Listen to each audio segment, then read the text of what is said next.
Première mondiale les gens, unboxing garage. Bon les gens, bienvenue, c'est parti. Premier garage commentary, autant j'ai commenté derrière un PC sur une moto, maintenant c'est dans un garage un peu particulier. J'espère qu'avec la GoPro vous aurez une bonne vision. Vous avez été très nombreux à me demander de faire un petit tour de la moto rapido. Ouais, quand je vous ai montré sur la moto, on la voyait mal, donc il n'y a pas grand chose à faire et comme vous pouvez la voir maintenant, rien de plus à dire. Donc c'est un Kawasaki Z800 comme les gens qui me suivent sur Twitter, Facebook le savent déjà depuis très longtemps. C'est très bizarre de commenter chez soi dans son garage comme ça, c'est très étrange. Donc voilà, je vous fais un petit tour rapidement, mais bon, rien de nouveau. Enfin, elle est quasiment toute d'origine à part un pot Lewency comme vous pouvez voir. Cette espèce de petite bulle là, Air Max, c'est très dégueulasse d'ailleurs, qui est écrit Air Max dessus. Voilà, je crois que le clignot a été changé, peut-être les leviers ne sont pas d'origine si je dis pas de bêtises. Bref, c'est la moto que je voulais et c'est la moto que vous avez déjà pu découvrir directement en action. Donc pour la moto c'est tout, mais je vous réserve une petite surprise, on va quand même faire un petit truc ensemble. Donc j'ai acheté, pour ceux qui me suivent encore une fois sur Twitter, Facebook, un espèce de petit système de bagagerie directement fixé sur le réservoir. C'est d'ailleurs très dégueulasse, cette espèce d'aspect carbone. Faudrait que je pense à le virer un jour, ce serait pas mal. Donc en fait c'est tout simplement un système de bagagerie qui vient se fixer directement sur la bague du réservoir. Donc on va le monter ensemble histoire de, comme ça fera style, il se passe quelque chose dans la vidéo, parce que sinon c'est une moto, j'ai rien d'autre à vous dire.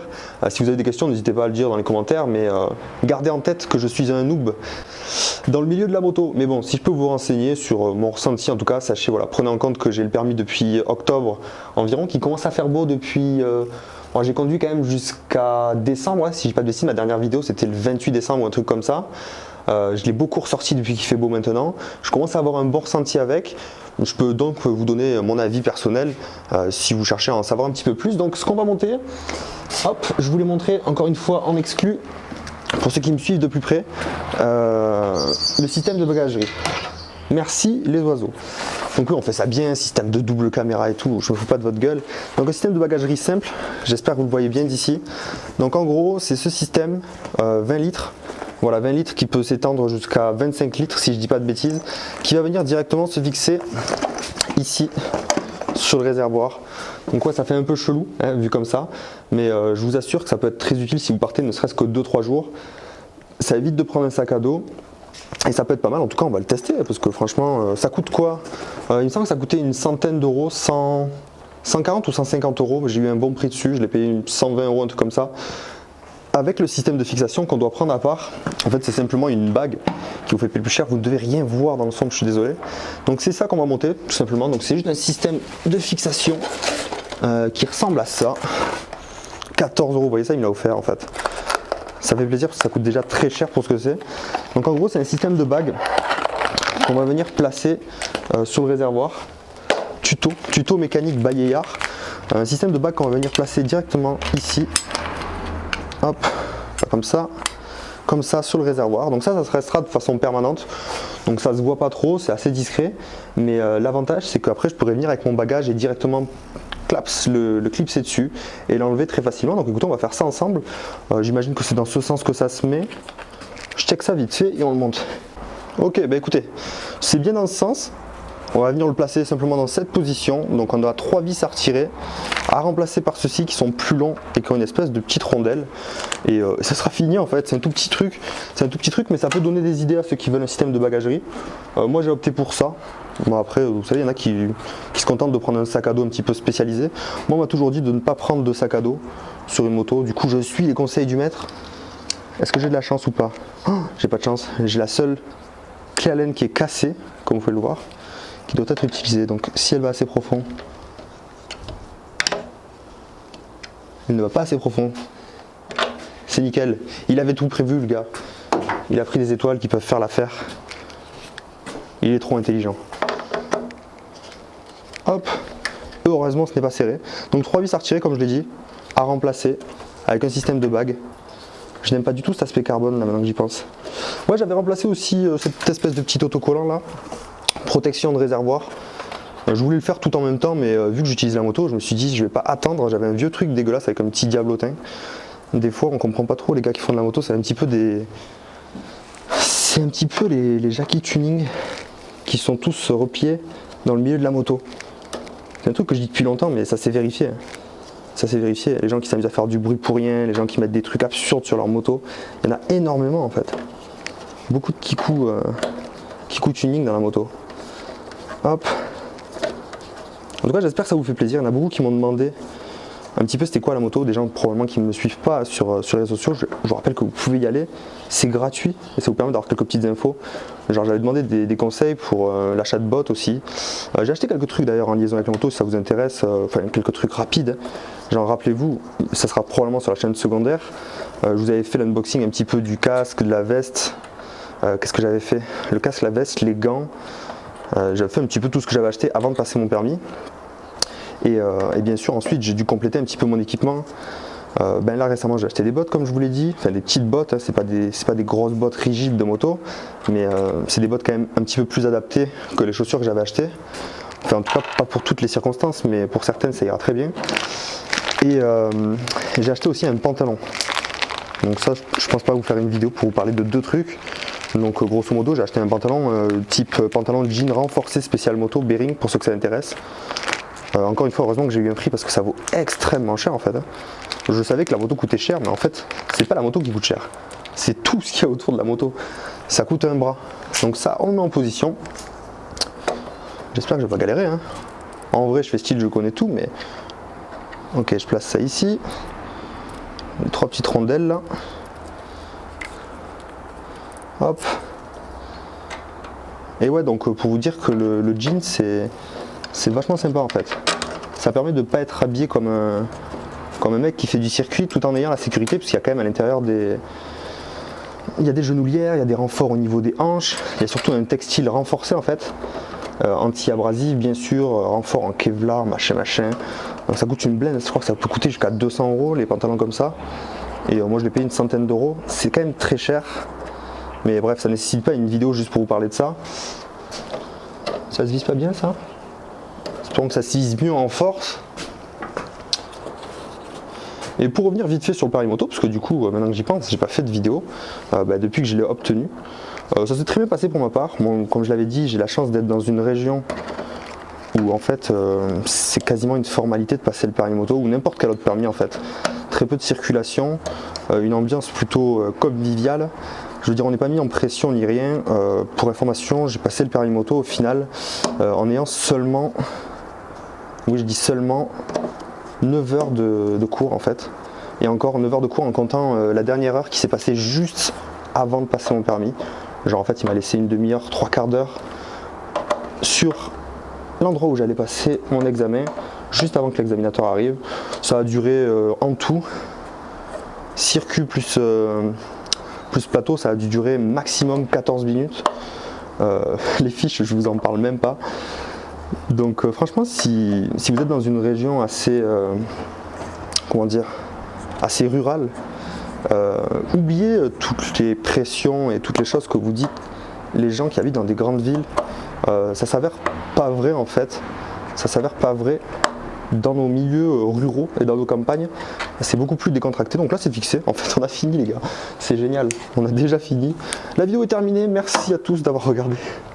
Non, on va le tester. On va essayer de le placer pour voir. Et comme je le disais, le plus gros ennemi du permis moto, je pense que c'est la pression qu'on se met. Tout le monde dit que c'est le permis le plus dur, etc. etc. Et en fait, le plus dur, c'est surtout la pression qu'on nous met. Est-ce que je vais réussir à l'enlever ça? Ouais. C'est la pression qu'on nous met en tant qu'élève examiné. Mais en réalité, bon, au final, j'ai quand même eu les mêmes épreuves que les autres, hein, mais sans la pression, bah, ça a été beaucoup plus simple.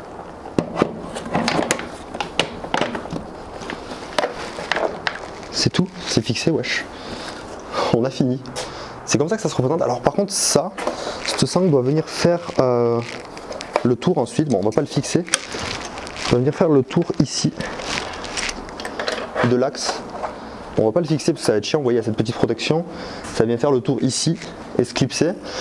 Et on peut modifier, il y a 3 positions. Donc si je veux qu'elle soit un petit peu plus sur l'avant ou un petit peu plus sur l'arrière, donc ça s'enlève comme ça par une simple petite rotation de la fixation. Vous pouvez voir dessous, je sais pas si vous voyez bien du coup, vous avez 3 positions. Donc je peux le monter d'un cran ou descendre d'un cran, ce qui donnera un effet plus en arrière ou plus en avant selon le besoin. Franchement je vous avoue que pour l'instant j'en sais trop rien. En tout cas, ça a l'air bien fixé, ça a l'air cool. Après, une fois dessus, c'est ça qui m'intéresse le plus.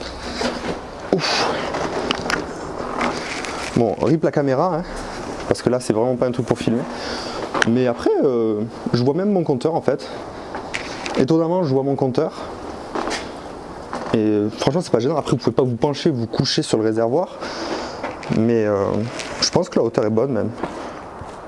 Je pourrais le reculer d'un cran même. Ça me gênerait pas qu'il soit reculé d'un cran. Et ça vous fait beaucoup de rangement. Donc, comme je le disais, de quoi emmener du linge pour 2-3 jours. De quoi mettre sa carte sur le dessus. Donc vous avez un autre système. Bon, du coup, c'est monté dessus, c'est beaucoup plus simple. Vous avez à l'intérieur, c'est très important quand même, hein, un système contre la pluie. Donc ça, c'est une espèce de housse jaune, qui va vous permettre en fait d'isoler de la pluie votre équipement. Donc ça vient s'enfiler dessus comme ça. C'est super sympa puisque ça laisse en plus un milieu transparent pour mettre vos cartes. Vous avez cette petite ce petit contour là, je vais pas l'enlever, mais en fait ça s'enlève.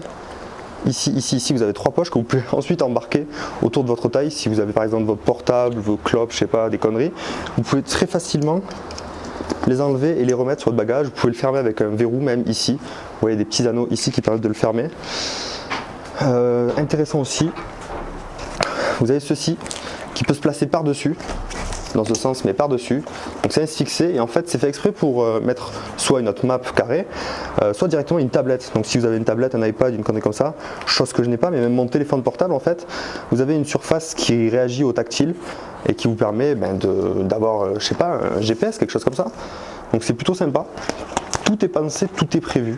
Donc bref, c'était le petit montage, c'est pas là exactement pour ça, mais j'en ai profité pour le faire en votre compagnie. Ça peut se rehausser de 5 cm là, ce qui peut faire beaucoup de rangement. Et franchement, je suis assez satisfait du résultat.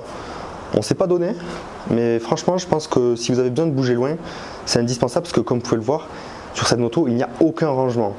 Donc il y a un truc aussi dont je voulais vous parler, c'est ici par terre. Ça prouve la sécurité un peu que j'apporte à ma moto. C'est tout simplement, vous allez me dire, bah quoi, c'est juste un antivol. En fait, rien d'exceptionnel. Mais en réalité, c'est un système d'antivol spécialement prévu pour le Z800. On s'est écrit d'ailleurs, ça s'appelle un Z-Lock. Pourquoi spécialement prévu? Parce que sur le Z800, vous avez une place dans la selle qui est vraiment ridicule. Donc si je trouve mes clés, je peux vous montrer, elles sont dessus forcément. Je vais vous montrer la place qu'il y a dans la selle. Hop.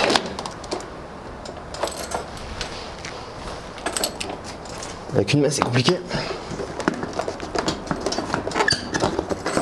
Voilà, donc je sais pas si vous voyez bien, mais genre on y rentre un téléphone portable en gros dans la selle.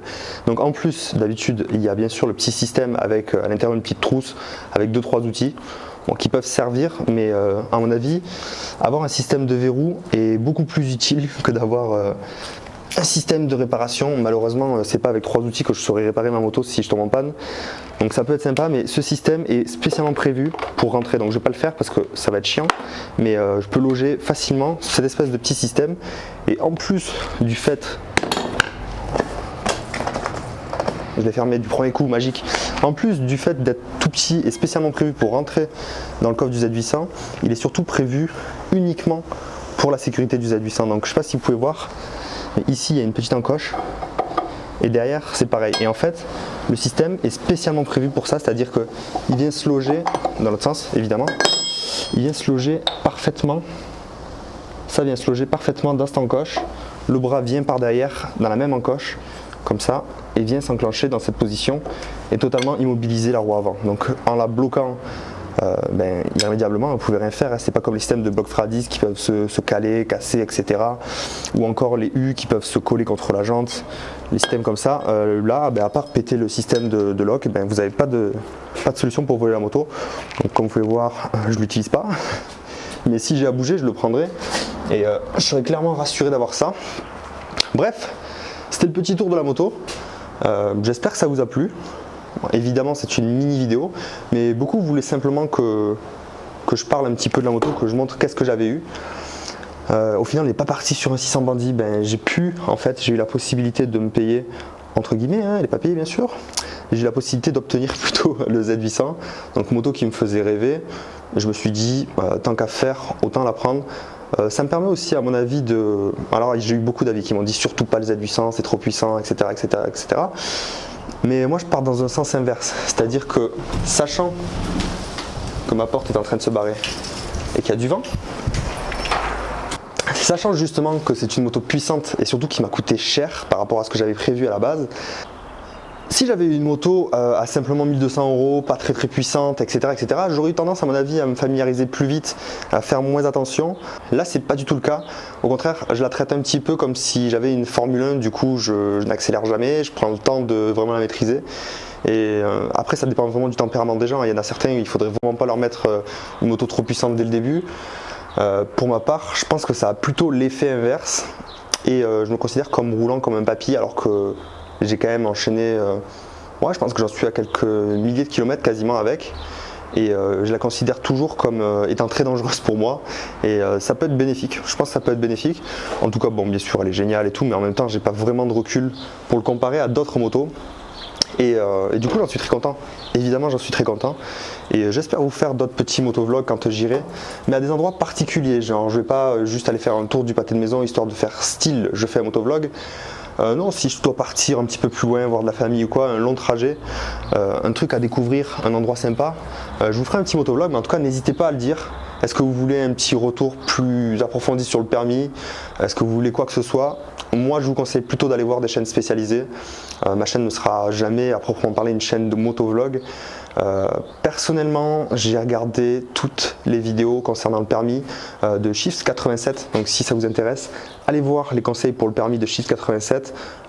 En plus de vous apprendre des bonnes choses, il vous rassure surtout sur l'épreuve du permis. Pour ma part j'aurais pu passer le permis il y a 6-7 ans, j'avais prévu de le faire et c'est plus le découragement et le manque de confiance en moi et de temps un petit peu et d'argent bien sûr qui m'a empêché de le faire. Et clairement regarder toutes ces vidéos m'ont beaucoup rassuré et je me suis lancé et ça a été l'affaire de 1 mois ou 2. Donc n'hésitez pas, je le rappelle, Shifts 87 je le mettrai dans la description au pire si ça vous intéresse. Il y en a plein d'autres qui le font mais c'est ce que moi j'ai regardé. Donc voilà, j'espère que ça vous a plu les gens. Pour l'instant il fait très beau mais il y a beaucoup de vent. Donc c'est pas prévu que je vous fasse une vidéo motovlog. Par contre c'est prévu que j'aille vous faire l'ouverture de la pêche à la mouche. Donc cette vidéo m'a permis de voir un petit peu comment réagit la caméra avec un micro qui n'est pas dans un casque. Et surtout avec les mains libres, vous voyez, et savoir si quand je vais vous montrer la pêche à la mouche, on va bien voir. Ça, on le saura dans la prochaine vidéo. Bref, c'était Yar en direct du garage TMTC. A plus.